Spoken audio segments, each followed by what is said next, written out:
बिस्मिल्लाहिर्रहमानिर्रहीम। पाकिस्तान में मिल्लत इस्लामिया तशय्यो के हुकूक़ के लिए पार्लिमानी जमात होना और पार्लियामेंट में पहुँचना ये इस वक्त की मौजूदा सियासत का हिस्सा है।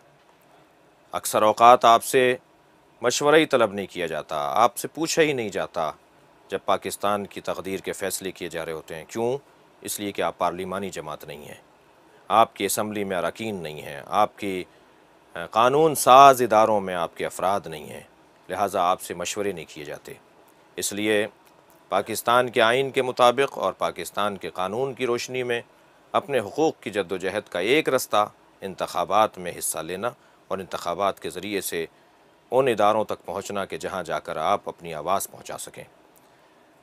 मौजूदा PS 117 का जो इलेक्शन होने जा रहा है उसमें अली रज़ा लालजी साहब उम्मीदवार हैं।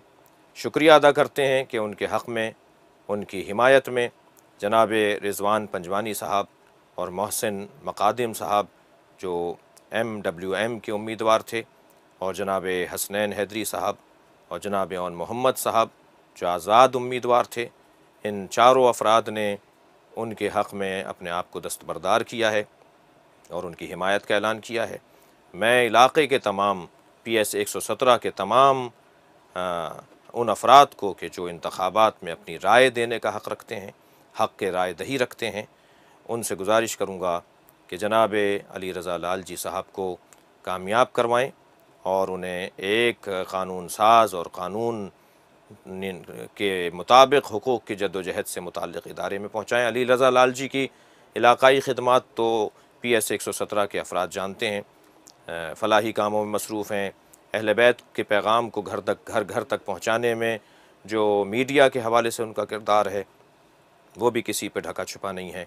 मैं चाहूँगा कि उनका शुक्रिया भी इस सूरत में अदा किया जाए कि उन्होंने इलाक़े के अंदर ख़िदमात अंजाम दी हैं, और जनाब अली रज़ा लालजी जो इस्लामी तहरीक के नुमाइंदे हैं, जिन्हें इस्लामी तहरीक ने टिकट दिया है और अपना नुमाइंदा करार दिया है, गुजारिश करूँगा कि इनको कामयाब करवाएँ। अस्सलामु अलैकुम व रहमतुल्लाहि व बरकातुहू।